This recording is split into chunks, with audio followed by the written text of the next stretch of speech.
De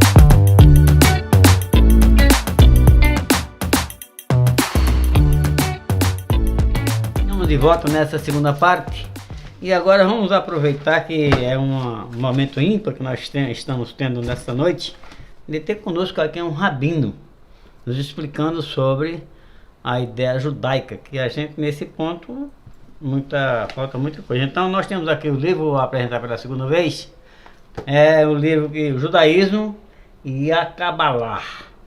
Ele aqui fala de tantas coisas que eu gostaria de, mas agora eu vou aprender muito com esse livro, porque ele me doou um e eu já comecei a lê-lo, né? Já comecei a ler o livro. Então nessa segunda volta eu queria primeiro aproveitar já que nós falamos em teologia, Jesus Cristo, ele disse lá no capítulo 34 do livro de Mateus, ele disse: olha, eu não vim trazer paz, mas eu vim trazer espada, dissensão entre marido e mulher, pai, filho, etc e tal. O senhor queria discorrer esses vocábulos que ele citou aí, mesmo na ideia judaica, não é? Sim, sim. A gente precisa compreender que quando ele fala isso, a gente está lá na Judéia do século I, ok? Então na Judéia do século I você tinha uma série de movimentos judaicos, né? Então a Judéia, a população judaica, ela não tinha uma mesma opinião sobre as coisas, né? Havia uma série, dezenas de movimentos judaicos. Você tinha os fariseus, os saduceus, os zelotas, os essênios, os sicários, herodianos e assim sucessivamente, ok? Muitos movimentos. E os nazarenos seriam os Notzrim, que é um movimento fundado pelo Rabi Yeshua HaNotzri, seria Jesus Cristo de Nazaré, né? Esse movimento dele pretende ser, como todo movimento pretendia, o modelo de judaísmo, o judaísmo como um todo, né? Então a esperança era, ainda é, que o judaísmo nazareno, ele abarque o mundo judaico como um todo e, em certa medida, ele suplante as outras ideias judaicas que estão à margem do pensamento nazareno, ok? Então você tem lá um lar judaico e você tem um casal fariseu. Um dos dois acabou entrando para o movimento nazareno, consequentemente as opiniões no que concerne aos detalhes do judaísmo farisaico, quando comparado ou contraposto com o judaísmo nazareno, eles não vão concordar. Porque se concordassem tudo, ambos seriam fariseus ou seriam nazarenos, ok? Então, naturalmente, se o lado que ainda não entrou para o movimento, ele não cede ao apelo, vai haver uma dissensão, né? O que Jesus está alertando, o que Rabi Yeshua HaNotzri está alertando é que, na medida em que os seus domínios eles se expandem, a sociedade lá no século I, ela vai se reinventando, ela vai ter que se reorganizar. E nessa reorganização, há naturalmente uma fragmentação daquilo que está estabelecido, aparentemente de forma harmônica, né? Então ele tira a aparência das coisas e vai mexer no cerne da família, do grupo social, né? E tudo isso começa a se reinventar. Por isso a dissensão é o primeiro passo. Semelhante a alguém que vai limpar a casa e a primeira impressão que se tem é que a casa ficou mais suja do que o que estava. E não é. É que na verdade, quando ele começou a limpar, a dona de casa começou a limpar, a poeira subiu, né? Então a primeira impressão é que era melhor que não tivesse mexido, que tivesse deixado quieto. Mas precisa limpar. E para limpar tem que, antes de organizar, desorganizar. É isso que ele está dizendo. Rabino Maurel, tem 3 livros aí que eu estava pesquisando, que é esse daqui, que eu já comecei a ler. Então também Muitas Vozes também, que é do mesmo autor, e também o livro o Alcorão. Ok. E tendo em vista de que o judeu tem como santo a Torá, nós temos também a Tená, Tanar. A Taná, ela é um livro também santo para o judeu? O Tanar, né? O Tanar, ele é a junção da Torá, dos escritos chamados Neviim e dos Ketuvim, que seria o resto das escrituras sagradas. Então são 3 blocos, né? Torá são os 5 livros de Moisés, chamado de Pentateuco. Neviim é o compêndio das obras dos profetas, seria o livro dos profetas, que no cristianismo chama de profeta maior, profeta menor, né? E Ketuvim é todos os demais escritos. Eles Salmos, vão até Malaquias? até Malaquias. Até Malaquias. Olha, eu tenho um apreço muito grande pelo Rabino. Inclusive, eu estou diante de um. Então, veja, Jesus Cristo, ele disse tanta coisa que impactou naturalmente aqueles que o ouviam. Ele disse o seguinte: se qualquer homem que olhar para uma mulher com mau pensamento, já adulterou com ela. Ok. Você queria dissertar sobre esse assunto? Sim. Na percepção judaica, ela naturalmente vai divergir da percepção cristã, né? O cristão, ele pensa da seguinte maneira: o jovem está aí andando na rua e passa uma moça bonita. O jovem da igreja, ele é um religioso, não perde um culto, tá lá. E aí passou a moça. No que passou a moça, ele se sentiu naturalmente atraído por ela. Do ponto de vista dele, ele já pecou, né? E ali é como se ele já tivesse cometido adultério com ela. Não é mais ou menos essa percepção? Mas sem, eu queria fazer uma pausazinha, mas sem você cometer o ato, você já pecou? Veja, eu não estou discutindo se está certo, se está errado, os detalhes. Só estou dizendo como é que o cristão pensa. Ok? E agora eu vou fazer o contraponto judaico, como é que o judeu pensa. Certo. No judaísmo, uma mulher, quando se refere mulher, não tem a ver com o ser humano do sexo feminino. Não é isso. Mulher tem a ver com a que é casada, né? Se não é casada, ela é uma moça, uma viúva ou uma prostituta. Ok? Então, para essas 3 categorias, não existe uma proibição. Casado. Não, se a mulher for casada, né? E a mulher foi casada. Se a mulher for casada, se eu cobiço uma mulher casada, eu estou adulterando. Isso tem algum problema no sentido de que quando levaram aquela mulher adúltera e não levaram o marido, foi por causa disso? São 2 questões grandes, viu? A gente já terminou essa primeira, né? Vamos embora. Mas já terminou a primeira? Já terminou. Então ficou claro aí, Ficou claro. Né? Do ponto de vista judaico. Sobre aquela mulher pega em adultério, né? Que é o que o texto fala, e as autoridades pegam ela, né? Leva lá pro Rabi Yeshua e jogam ela lá, né? Diz: olha, a lei de Moisés, essa mulher foi pega em adultério, a lei de Moisés manda apedrejar. E tu o que dizes? A princípio você percebe ali a armadilha, né? Eles estão tentando testá-lo.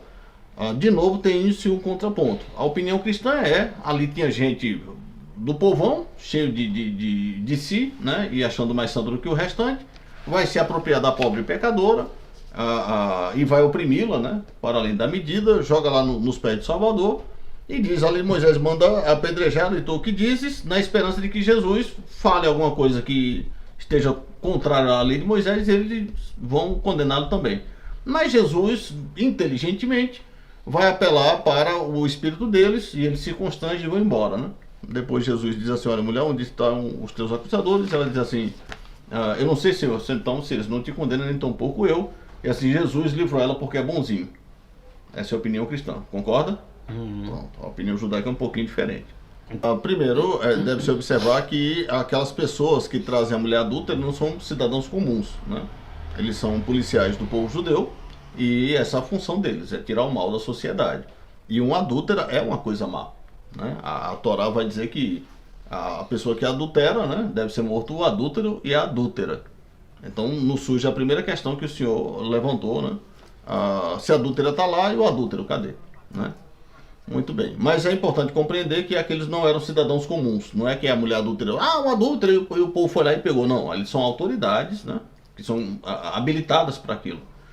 E eles trazem para Jesus e não para o fórum, o que seria o normal, né, que seria o sinédrio, porque Jesus estava despertando ali uma série de interesses e alguns acreditavam que ele era um rabino de verdade, outros acreditavam que ele era um charlatão. Um rabino de verdade, o rabino, né, por si só, ele é alguém que manuseia muito bem a Torá. Então ele sabe o que é que a Torá diz que está certo, o que é que a Torá diz que está errado, o que é permitido, o que é proibido. E se ele fosse um charlatão, ele iria se embaralhar na hora em que foi indagado sobre aquele caso, né? Então eles trazem a mulher adulta e joga lá. Antes de tratar de Jesus particularmente, né? Como foi que ele conseguiu não somente mostrar que era um rabino de verdade, mas livrar a mulher, vamos tratar da ausência do marido, né? Ou do adúltero, né? A tradição conta, e não existe judaísmo sem tradição, tá?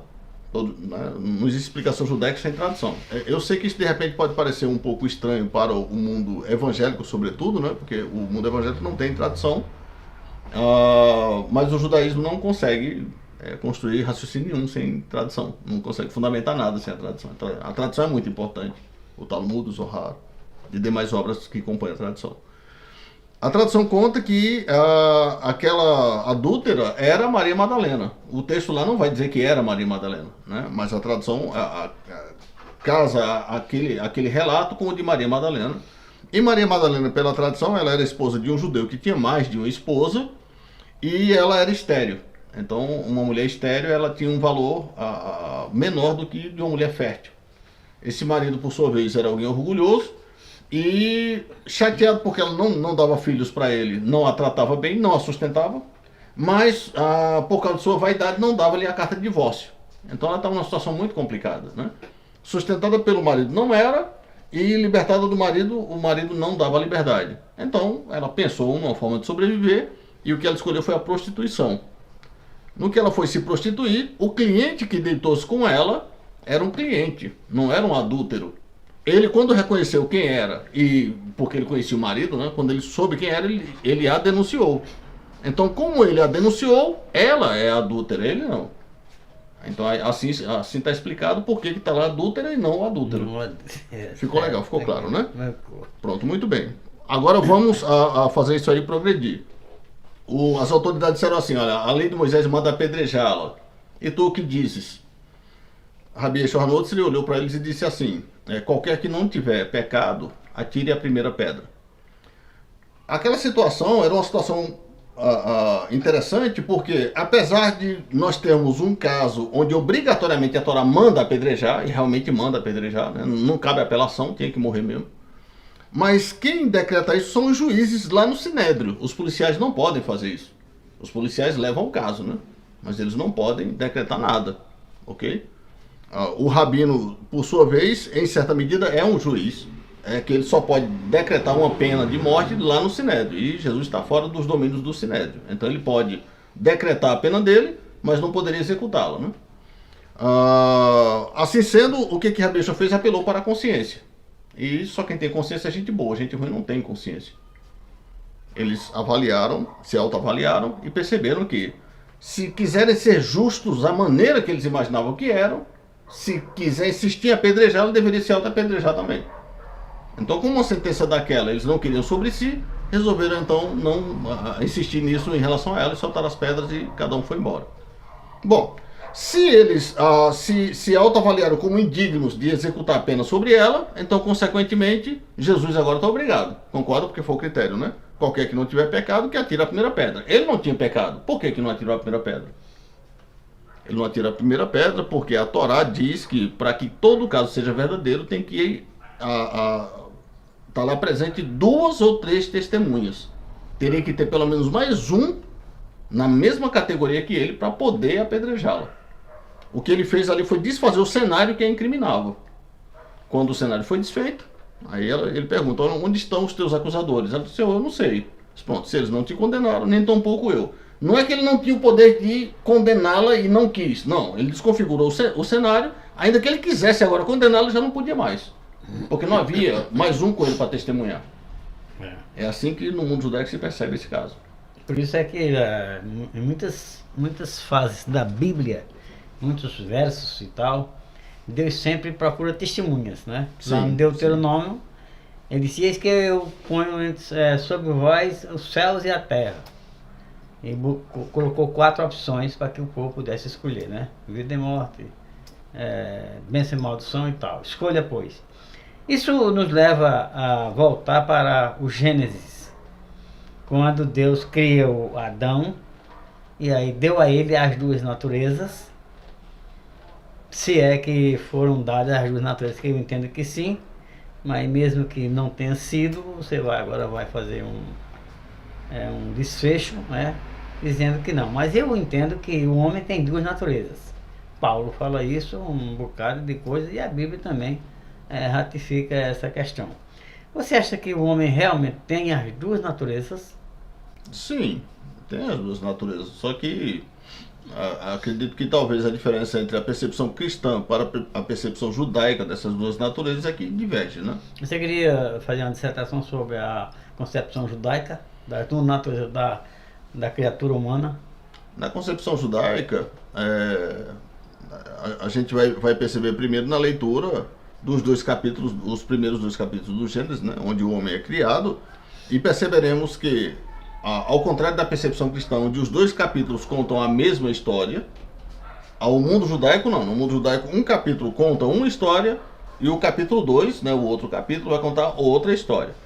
A história do capítulo 1 na criação do homem tem a ver com criar o homem à sua imagem e semelhança. E a imagem do homem, ao qual o homem foi criado, né, que é a imagem de Deus, era como Deus. Ou seja, Deus para o judaísmo não tem forma nenhuma. Consequentemente, o homem precisava se parecer com Deus. Qual a coisa na matéria que mais pode se assemelhar a uma coisa material que não tem forma nenhuma? Para o judaísmo é o vento. Então Adão era uma força vital que regia tudo, né? Era ele que... E por isso, então, ele poderia, como bem disse o texto, né, dominar os peixes do mar, as aves do céu, porque tudo respirava, e na medida que cada criatura respirou, Adão os dominava de dentro para fora. Então Adão realmente dominava os peixes do mar nas profundezas, dominava as aves do céu nas alturas, dominava o germinar das sementes, o mudar das estações. Adão realmente... Adão era para o mundo, de acordo com a percepção judaica, para o nosso mundo, o que Deus é para o universo. Realmente era a imagem e semelhança de Deus. No capítulo 2, aí a coisa muda um pouquinho, né? No capítulo 2, o Eterno vai plasmar um corpo do barro e esse corpo do barro vai receber o Adão do capítulo 1, que é aquele sopro de vida. Agora, o Adão do capítulo 1, que é uma entidade como um vento que permeia o mundo inteiro, está agora armazenado dentro de um corpo do barro. A junção dessas 2 entidades, vou chamar assim, vai formar um conceito que a Torá chama de Nefesh Hayah, a alma vivente. A alma vivente nada mais é do que a conexão entre um corpo vivo e sadio com um espírito ligado pela alma, né? Isso dá uma alma aquilo vivente. que eu tenho dito, a gente faz uma pergunta e se deixar que ele vai responder essa pergunta o ano todinho. Então eu quero, agora com a sua permissão, mas deixar essa pergunta no ar, já que você citou essa questão aí, e na próxima vocês vão ver ele, o Rabi, responder sobre a alma, o corpo e o espírito. A gente vai vir lá do Éden para cá, porque naturalmente essa questão está envolvendo a teologia cristã, muito séria agora aí, né? Falando sobre essas 3 partículas que o homem pode ter, quer dizer, a volúpia não que a gente está vendo, mas a alma e o espírito são naturalmente interessantes. Até o Zohar, ele estava lendo sobre lá, ele está dizendo que tem 7 céus, tem 7 semanas, e tem 7 terras, e tem um tal. Então ele vai explicar para você tudo isso. Nós estamos terminando agora, né? Você vai ver aí no ar, e depois você vai ser convidado para assistir o seguinte. Mas vamos, queria me despedir, queria agradecer a sua presença aqui, né? Que não naturalmente algo assim muito, para mim é muito ímpar esse momento que eu estou tendo aqui diante de um rabino, né? Porque um rabino é a maior autoridade do judaísmo. Então nós estamos aqui, você que presenciou esse vídeo, você viu as respostas que ele deu tanto no cristianismo quanto no judaísmo.